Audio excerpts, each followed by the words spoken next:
I hope everyone had a nice break and welcome back to the end of the world. So as you know, World War III has started. The United States and Israel have started to attack Iran. And we are now in the fourth day of this war. And we can expect this war to last for many weeks, possibly also for many years. But I promise you that after this war is done, the world will never be the same again. So what we will do these next few weeks is use game theory and understand and analyze the geopolitical situation. And so I'm going to teach you the ideas, the theories, the techniques to understand the world around you and make predictions. And we can know if our analysis is correct because all this is happening in real time, and so we can test it against reality. All right? So let's go over some basic facts about what's happened so far. So in the early morning of Saturday in Tehran, the Israelis and Americans launched a decapitation strike against the Ayatollah Khamenei, who is the supreme leader of Iran. Now, there are arguments and disputes about as to what happened. The Americans and Israelis said that they had real intelligence about where the leader was, and so they sent airplanes to just bomb the crap out of the place. They also had a spy who was able to record the body of the dead Ayatollah, and then this was announced. At first, the Iranians denied this, and the Iranians insisted he was still alive. But eventually, state media admitted that he did die in the airstrike. But then what they also said is that the Ayatollah, he's 86 years old, and he chose to die. He could have gone to Moscow, but instead he chose to stay in Tehran and die for his people. But not only that, but he died along many of his relatives. He died along with his daughter, his son-in-law, his grandchildren. So many of the family died in this assault. Also, there's been reporting that he had prostate cancer. Okay, so he was going to die fairly soon as well. So what you need to understand first about the war is that even though the Americans and Israelis claim great success in decapitating the leadership of the Iranians, from the Iranian perspective, this is a martyrdom, okay? And so the religion of the Iranians is called Shia Muslim. And this is different from Sunni Muslim. So Sunnis are the majority. They're about 9% of all Muslims in the world. The Shia have always been the minority. And as such, they've always been persecuted. So in the Shia faith, the core value, the force that binds everyone together and gives them purpose and meaning in life, that galvanizes them into action, is the idea of martyrdom, which forces jihad. You sacrifice yourself for your religion, sacrifice yourself for the common good. So think of the death of Khamenei as a sacrifice, a self-sacrifice, in order to motivate the Iranians in this war, okay? So that's the first thing you need to understand. That for the Iranians, this is not a geopolitical war. This is not an economic war. This is not a war of resistance. This is a jihad, okay? It's a war against the great Satan to avenge their leader. They will fight to the death, all right? That's number one. Number two is this. Also that morning, when the Ayatollah was killed, the Israelis struck a school in the south of Tehran, killing about 150 school children. These are girls in primary school. And again, there's a lot of debate and argument as to what happened. The Israelis said that, first of all, the school was next to a military base. We were targeting the military base. And second of all, it wasn't us which struck the school. It was a air defense missile that went off course, okay? And the Iranians insisted no. The Israelis purposefully attacked the school to kill the school children. And then you're like, why would the Israelis do that? But then these few years, well, we've seen what they've done in Gaza, in Palestine to the Palestinians. And it's pretty consistent what the Israelis have been doing, all right? So this action against the Israelis, it's meant to show to themselves and the world that we are now all in, okay? We've made the sacrifice. We are now committed to this war, to winning this war at all costs. And this action has also provoked the Iranian people to resist with their full might, okay? So I want you to keep this in mind. And again, we don't have complete evidence that it's the Israelis who did this, but given past actions from the Israelis, this is fairly consistent with what they've done, okay? So we can assume that this is something the Israelis did. Why they did this, what the purpose is something we will discuss as we move on, okay? It's very complicated. Next, I want to show you this. This is Dubai. And Dubai is considered one of the wealthiest, safest cities in the world. There are thousands, tens of thousands of Westerners who move to Dubai because it's clean, you don't pay any taxes, you make a lot of money, and there are great restaurants. And this is really the economic model of Dubai. It's one of the GCC countries, okay? The Gulf coastal countries. And for the longest time, Dubai had a really good deal because they were under the protection of the American military. So they didn't have to pay for defense. And then they were in the Middle East, which is the oil producing center of the world. And so they focus on aviation, they focus on logistics, they focus on finance, on tourism. They became extremely wealthy, right? I'm not sure if you've taken Emirates, one of the best airlines in the world. So their airport, Dubai Airport, is the busiest in the world. And Dubai, for the longest time, was flourishing under American protection. And Dubai said to the world, listen, we're like Switzerland, we're neutral. We don't want any involvement in any wars. We're here just to take care of our citizens, to make sure everyone has a good time, to make money.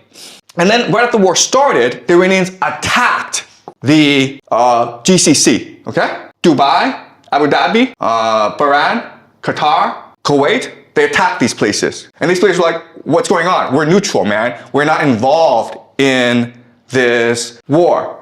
And the airport was shut down in Dubai.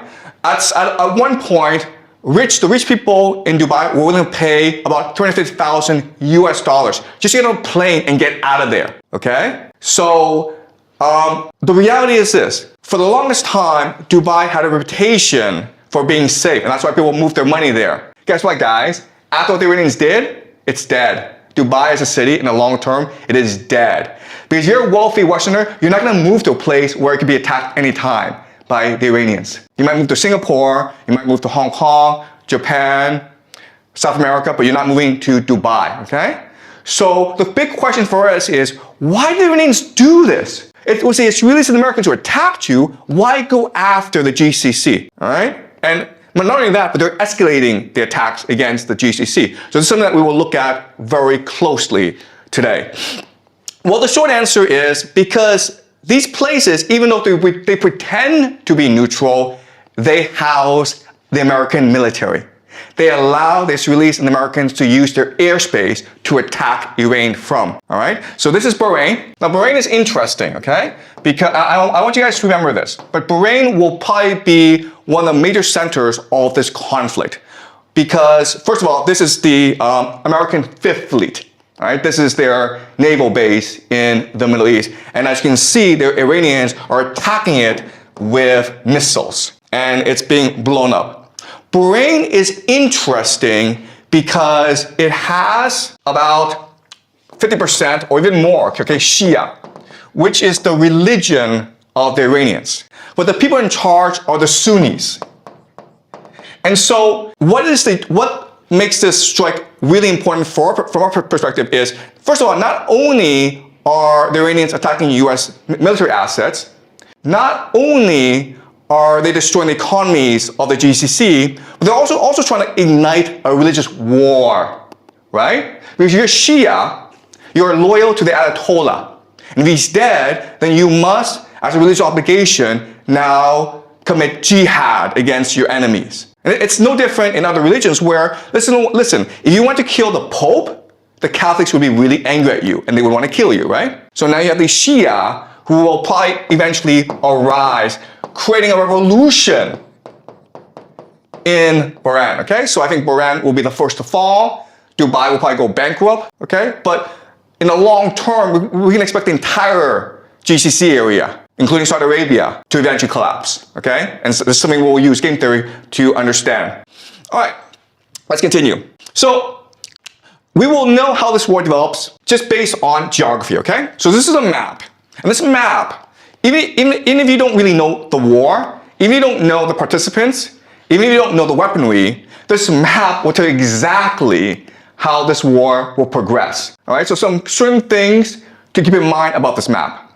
This is what we call this area, okay, really small, it's 33 kilometers wide, okay? People can swim across it. It's really, really narrow, okay? This small area, guys, it's called the Strait of Hormuz, all right?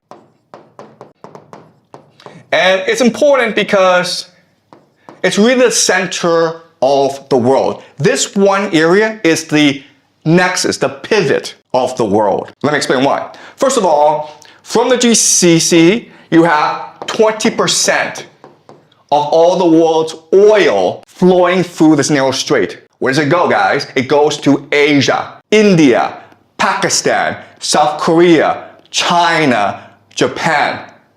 India depends on 60% of its oil from this area. China depends on 40%. Japan, 75%. Prime Minister Takeichi of Japan has said that, listen, if the Strait of Hormuz closes, we will run out of oil in about 8-9 months. The entire Japanese economy would collapse in 8-9 months if the Strait of Hormuz were to close. And guess what? The Iranians have closed the Strait of Hormuz, okay? So we can expect that the entire global economy will suffer greatly over the next few months, all right? So that's point number one. Point number two is, okay, so the GCC sends oil across the Strait of Hormuz, and what do they get back in return? Food, guys. All right, so people don't appreciate the GCC, but it is really the linchpin of the American empire. Because what is the American empire? The American empire is the petrodollar, all right? The idea of the petrodollar is this. The US dollar is worth nothing. It's only valuable if people want it. But the GCC says that if you want oil from us, you have to pay us in US dollars, okay? Then that is the basis of the value of the US dollar. So, if the GCC collapses, the American economy and the American empire both collapse at the same time. The problem, though, is the GCC is an artificial construct of empire. It does not exist naturally. Why? Because there's no food, there's no oil, no water. Okay, guys? No food, no water. So these cities are able to grow in the millions because of all these petrodollars flowing in. If you close off the Strait of Hormuz, there's no food coming in, right? They're all gonna starve. How much food does the GCC get from overseas? 80%. 80% of all the food it consumes comes from overseas, that it imports. It does not grow by itself, it imports, all right? So the Strait of Hormuz is really key. And again, the Iranians will close it in order to strangle the global economy and therefore bankrupt the American empire, all right? Second thing you will notice is these mountains. These mountains is what we call Iran, all right? This is Iran. This is GCC. Okay, this is not a fair matchup, right? Because these are mountains. And what can you do in mountains? Well, you can hide rocket bases. You can hide drone bases. You can hide missiles. And that's the entire Iranian offensive strategy, all right? From here, they can hide missiles and drones from which to attack the GCC. And what are they attacking? They're attacking three things, right? They're attacking American military bases. American military bases. That's number one, okay? Is it possible for the Americans to defend against these attacks? The answer is no, it's not. It's the silliest thing in the world. You have all these bases in the Middle East, but you cannot defend them against the Iranians. That's kind of strange. Okay, but that's number one. Number two is oil and energy. How hard is it to blow up an oil field with a drone? Not hard at all. Can you defend these oil fields? No, you cannot, all right? Number three, and that's most important, is water. Okay, you guys don't know this, but the GCC has little access to fresh water. So the only way that it can produce water is what we call desalination plants, okay? These factories that take salt water and then through an electrochemical process, turn it into fresh water for the population to use. 60% of the water supply in the GCC comes from desalination plants, okay? 60%. Is it hard to blow up a desalination plant using a drone? The answer is, it's very easy. You understand? Okay? So you have this absurd situation where Iran is a mountain fortress where it can hide its offensive capacity, and the GCC, it's just this desert, this flat desert, and it is exposed to attack, and there's nothing it can do about it. Okay? So at any point in this war, the Iranians can choose to just destroy the entire GCC, and there's nothing that anyone can do about it. Okay? But Iran also has a weakness, okay? And this is fundamental. So Iran also has a water problem, okay? So for the longest time, they suffered a drought issue, okay? Just climate change. And so what the plan of the Israelis and Americans is destroy the water supply of the Iranians. Because the fortress, it is a mountain fortress, but it can also be a mountain prison as well, where people are trapped inside with no access to water. Okay, so what we're going to see right now, we're already seeing attacks on civilian infrastructure, hospitals. In the future, you'll see attacks on water supply, on dams, on reservoirs, on power plants. The idea is to make Iran so inhabitable that the people will have to rebel against the people, or there'll be a refugee crisis in Iran. Okay? So as you can see from this map, this war, it is the end of the world. Okay? Both sides have the potential to destroy each other. And it's really a question of how far do they want to go. All right? We can also say this is almost a game of chicken. Okay? We can blow each other up. How far do you want to go? And the problem is this. The problem is that the Iranians are Shia, which believes in martyrdom. And you've killed the religious leader, the Ayatollah Khamenei. So they're willing to go very, very far. The GCC countries are Muslim, but they're materialistic. They love money. And also, most of the population are expatriates, foreigners. 90% of Dubai are foreigners. Guess what's going to happen if they suffer? They're all going to run away. Okay? So this is not a fair matchup. The big question that people have is, first of all, are the Americans going to use ground troops? Because the only way that you can defeat Iran is by using ground troops, okay? That's a big question we will look at over the next few weeks. Will America send its army, 500,000, 2 million soldiers to topple the government? Okay, that's question number one. Question number two, nuclear weapons. If you're losing a war, would you choose to use nuclear weapons? Okay, that's another big question that we have, okay?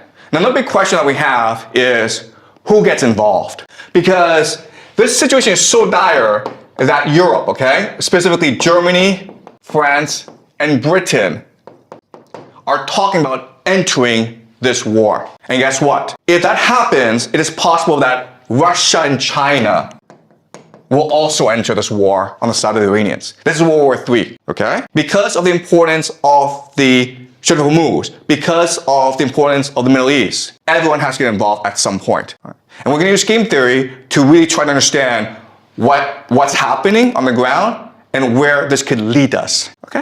All right. You guys understand? All right. All right. Let's continue. Okay, so again, there are American bases all over the Middle East. And originally, these bases were established to protect them from basically their own people. Okay? These are monarchies that were imposed on these nations by the Anglo-American Empire, the British first, and then the Americans came to support these monarchies. And so they provide defense. But then you're like, wait a minute here. I mean, didn't we just say that these American bases can't actually defend these people, that they're exposed? And the answer is yes, that's true. But remember, like, the American military was built during the Cold War. Okay? And the Cold War was a war between the Soviet Union and America. And so the Cold War was defined as something called MAD, mutually assured destruction, because both had nuclear weapons, okay? So they didn't really go to war against each other. And so in other words, these bases aren't really meant to defend these nations from other enemies. They're really meant to impose American authority in the Middle East, okay? And it's the idea of this. It's the idea that empire, it is really a image. It is a hallucination. It's just an idea. Empire is it's an aura of invincibility and invisibility, okay? If you fear it, then you obey it. But it's not really designed to fight a war, okay? And so that's why we have this absurd situation. And because there are so many bases in the GCC, that gives the Iranians the perfect pretext to attack them in order to destroy the GCC economy, which will destroy the American empire, right? All right, so this is how the war is shaping out, okay? So the red is the Israelis and the Americans, the yellow are the Iranians. And as you can see, the Iranians are attacking everywhere, primarily Israel, okay? But also, as you can see, a lot of focus on Bahrain and Qatar. And again, the intention is to destabilize the economy and the government. Okay, it's to try to get as much instability as possible, right? Okay, and as you can see, the Americans and Israelis are focused on Tehran. And so the Americans and the Israelis use something we call shock and awe. And the very idea of shock and awe is you decapitate the enemy. You cut off the head, the body will fall down. Okay? The problem, though, is, again, the Iranians see this as a religious war. And so the Iranians have announced total war. Okay? And so what this means is that right now, command and control in Iran is decentralized. There's no one person telling everyone what to do. Every region has its own orders, has its own strategy. And so if you knock out Tehran, everyone else keeps on going. So if you take off the head, it doesn't change anything, okay? But unfortunately, the Israelis and the Americans use this as a military doctrine. Military doctrine just means how you design your military for what purpose. And so even though the Americans seem like an invincible army, they are not equipped to fight a 21st century war against drones, against destabilization, against religious fanatics. Okay, they're just not. Right? But unfortunately, because of military doctrine, they're going to keep on attacking Tehran. Now, the great irony of all this is that the Iranians who will be most supportive of regime change, are actually in the cities because they are educated, they're progressive. The people who are most fundamentally against you, will fight you to the death, are religious fanatics, the Shia militants living in the rural areas. Okay? So this is a really silly thing where you are actually destroying those who will most likely support you, and you're leaving alone those who are most likely to commit jihad against you. All right? Any questions so far, guys? Are you clear? All right. So another idea that I want you guys to understand is the idea of asymmetry. Asymmetry. All right. So what is asymmetry?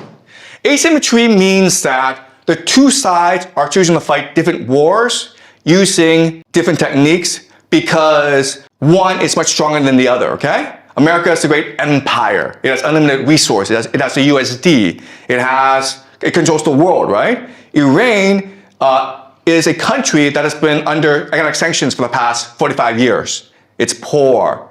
Its technology is very limited, okay? But as we learn in this class, actually, those nations that are poor actually have more energy, they're more open, and they're more cohesive. All right, so let me give an example. This is what we call the Shahad drones. Shahad drones. Each of these drones costs $50,000 at most, okay? At most. It can go as cheap as $35,000 US. But one of them is $50,000. As you can see, you can fit a lot of these drones to a truck that can go anywhere in Iran, and they can hide anywhere. All right? So the thing to understand is, first of all, these drones are cheap. They're easy to make. They make about 500 a day. Okay? And estimates are about there's 80,000 right now that the Iranians have. So they can go on for a long, long time. Okay? And one of these drones, again, can knock out a desalination plant. It can knock out an oil field. It can knock out a hotel. It can do a lot of damage. Okay? And it's easily transportable. You can hide it anywhere. You can use it from anywhere, okay? And that's what the Iranians are using as an offensive weapon. And how do the Americans defend against this? They use something called a THAAD, right? Right, guys? This is what they use. THAAD. THAAD stands for Thermal High Altitude Air Defense. And they also have like Patriot systems. There's a lot, okay? The thing that you need to know about the system is it's really expensive. This missile, guys, costs $1 million. $1 million. So there's this $50,000 drone coming your way, and you throw a $1 million missile at it, okay? And often these missiles miss, so you have to throw 2 or 3 missiles at it, okay? So you're spending $2 to $3 million on each $50,000 that the Iranians spend. That's kind of silly. Second thing you'll notice is that this thing is really big and really slow, and therefore you can't really move it around. Therefore, it's pretty easy for the Iranians to spot where this is and attack it. And then when these things blow up, that's a lot of money, guys, okay? Then you're like, but this makes no sense. You know the Iranians have drones. They've had drones for like 10 years. You've also seen drones used in the Russia-Ukraine war to devastating effect. Why don't the Americans know this? Why did they prepare? Okay, and again, it has to do with military doctrine. Because military doctrine determines how you fight a war, it determines on your bureaucracy, and it determines how you spend your resources, okay? And unfortunately, the Americans are used to fighting something called the Cold War, right? And the Cold War, because you can actually fight the war, you can actually kill each other because then people use nuclear weapons. The Cold War was about flexing. Flexing, okay? You see how big and powerful I am? Me! Okay? That's all it was. These weapon systems are designed to scare the crap out of you. They are designed to impress you. And as a result, they cost a lot of money, and they really don't do anything, all right? So that's the entire American military. It costs a lot, and it doesn't really do anything. And it's not resilient. It's not innovative. It's not open, all right? Also, the other thing I have to say this, okay, is if you look at the American military, it's corrupt. So this is really about corruption. So the Americans don't really care about winning a war. What they care about is spending as much money as possible because then they get a cut. It doesn't make sense, right? And that's why the Americans are in the situation as they are. All right, let's continue. All right, so something that people don't really talk about, but you need to understand, is the water issue in the GCC, in the Middle East, in Iran. All right, so this is a map of the world. And if you are light blue, Brazil, Canada, you have nothing to worry about because you have a lot of water, a lot of fresh water, very little population, all right? So 100% just means 100% water stress just means that you drink as much water as the environment produces, okay? So you want to be below 100% to be sustainable. Ideally, you want to be at 10%, okay? If it goes above 100%, it means that you are drinking more water, using more water than the environment actually produces. Okay, so you're putting stress on the environment. So 200% is really bad, right? Because you're using twice as much water as the environment produces. Guess what, guys? Look at the Middle East, okay? Egypt, 6,420%. Saudi Arabia, 883%, all right? Bahrain, almost 4,000%. Dubai, 17,000%, all right? So water is a huge issue. Again, it doesn't matter if Iran kills American soldiers, destroys American military. It doesn't have to do that. All it has to do is destroy the desalination plants, and then the GCC is destroyed, okay? But it's also true that Iran has water issues. 72% is pretty bad, okay? So even though the Iranians could destroy the GCC much faster than the Americans could destroy Iran, Iran is still in trouble, okay? So let me give you an example of this.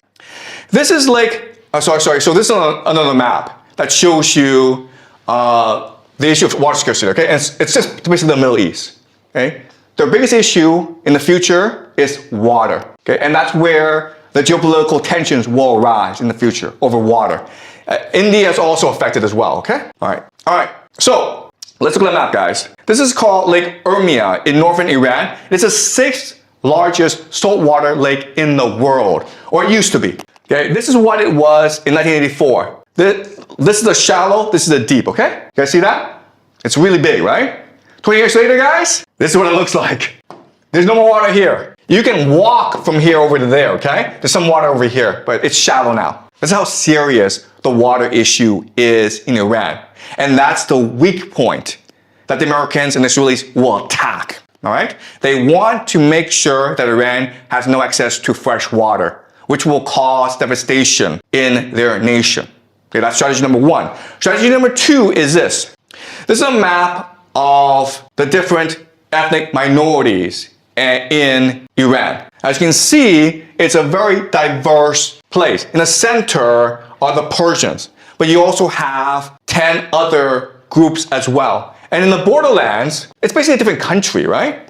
Like, these are basically different countries. And so these places have more common areas with their neighbors than they do with Iran. Okay, so the second weakness of Iran. The first is the water. The second is the ethnic makeup of the country. So the strategy of the Americans and the Israelis moving forward is to destroy Iran as a coherent nation state, divided into ethnic enclaves, and have them fight over water. That is the grand plan of the Israelis and the Americans, okay? All right, this is the vision where Persia is limited, and then all these other places are sponsored by the Americans and the Israelis. They're given money, they're given weapons, they're given political support, and then this war will wage over water forever, okay? And this is how you destroy Iran and make sure Iran is no longer a viable threat to you. That is the plan of the Americans, okay?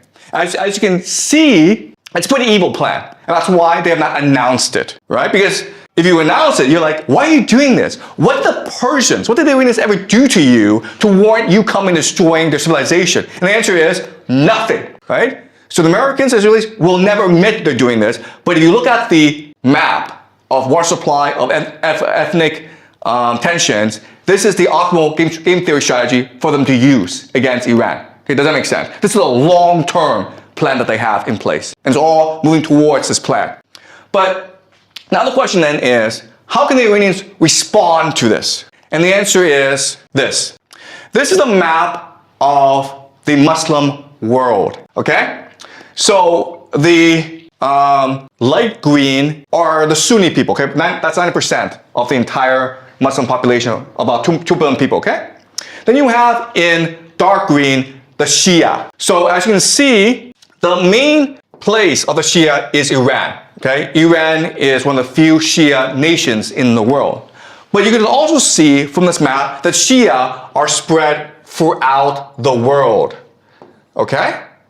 And so the first thing that the Iranians want to do is create a jihad to unite all the Shia against the American empire. All right, so what they want to do is create an uprising.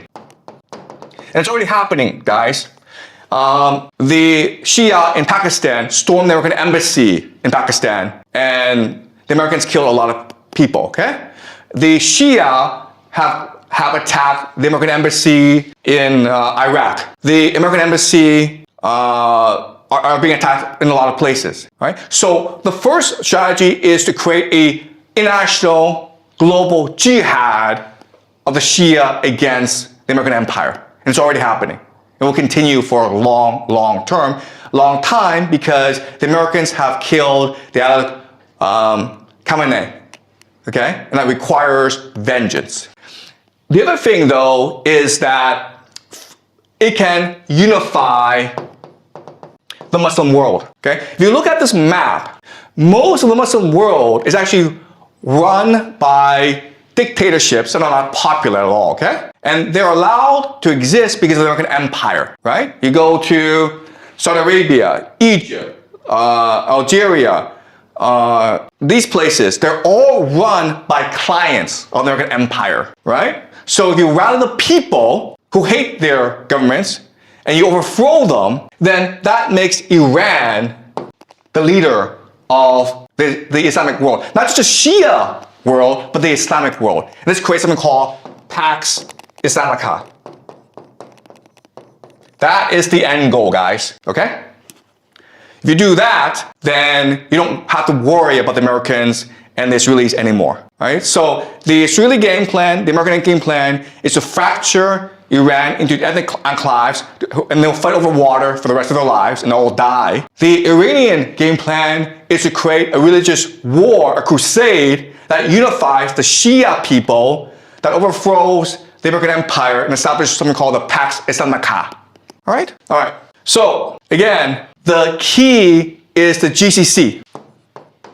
All right? So the game plan is this. You have to destroy the GCC. Why? Because the GCC is the linchpin of the American Empire. So what the GCC does is this. It sells oil, and then for US dollars.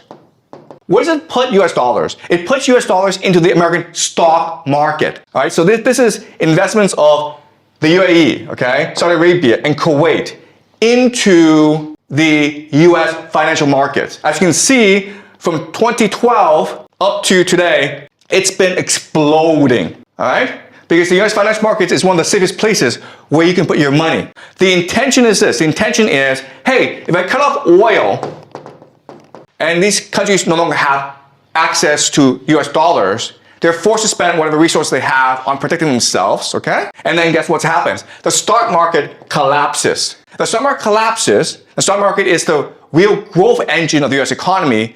The entire US economy collapses with it, all right? There are about maybe 7 companies in America that accounts for about a quarter of stock market growth, okay? These 7 companies, of course, are AI companies. NVIDIA, Microsoft, Google, Apple, okay? These are the companies, and then these companies are heavily invested in by the GCC nations.